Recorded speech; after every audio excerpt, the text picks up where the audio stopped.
Bonjour à tous, soyez le bienvenu sur le deuxième tuto en ce qui concerne le matériel d'astronomie au niveau de l'observation.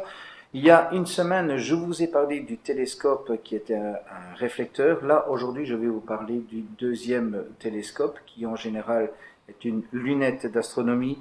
La différence qu'il y a évidemment, c'est simplement que c'est un système à lentilles, donc il n'y a pas de miroir.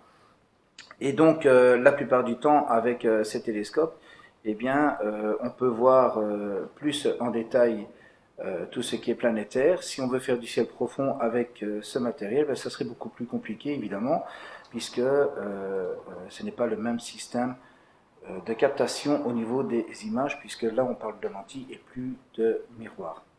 Alors si vous voulez faire du ciel profond, il y a quand même moyen, mais tout ce que vous allez réussir à avoir, ce sont simplement des taches lumineux à très faible intensité qui va pouvoir un petit peu peut-être vous attirer plus en détail. Mais ce qui est sûr, c'est que pour mieux comprendre la lunette d'astronomie, il suffit simplement de regarder l'image qui se trouve juste là. Hein, vous aurez plus de détails et vous allez comprendre un petit peu plus le fonctionnement. Donc voilà.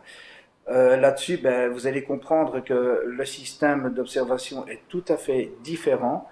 Vous avez compris que la semaine passée, je vous ai parlé de réflecteurs, donc c'était l'histoire de deux miroirs. Ici, c'est plus des lentilles qu'il y a, et donc il n'y a pas de miroir.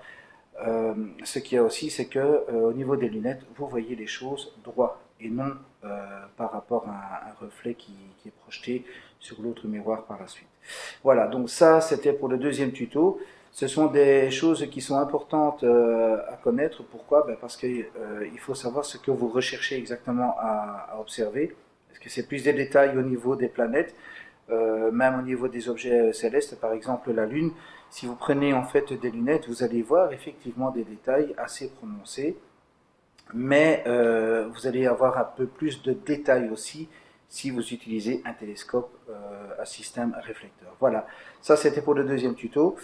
Je vous retrouve la semaine prochaine pour le troisième modèle de télescope qui est un petit peu spécial, qui est un mélange en fait entre les deux. Je vous explique ça dans les troisièmes, prochaine, pardon, la prochaine semaine.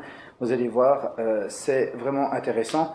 C'est en même temps pour moi l'occasion de vous rappeler que nous serions, nous autres, le 14 août à l'Eurospace Center, dont je vous invite évidemment à nous rejoindre de 16h jusqu'à plus en finir durant la nuit afin de pouvoir profiter en espérant quand même que le ciel se dégager des étoiles filantes et de toute autre observation. Et gardez la tête dans les étoiles.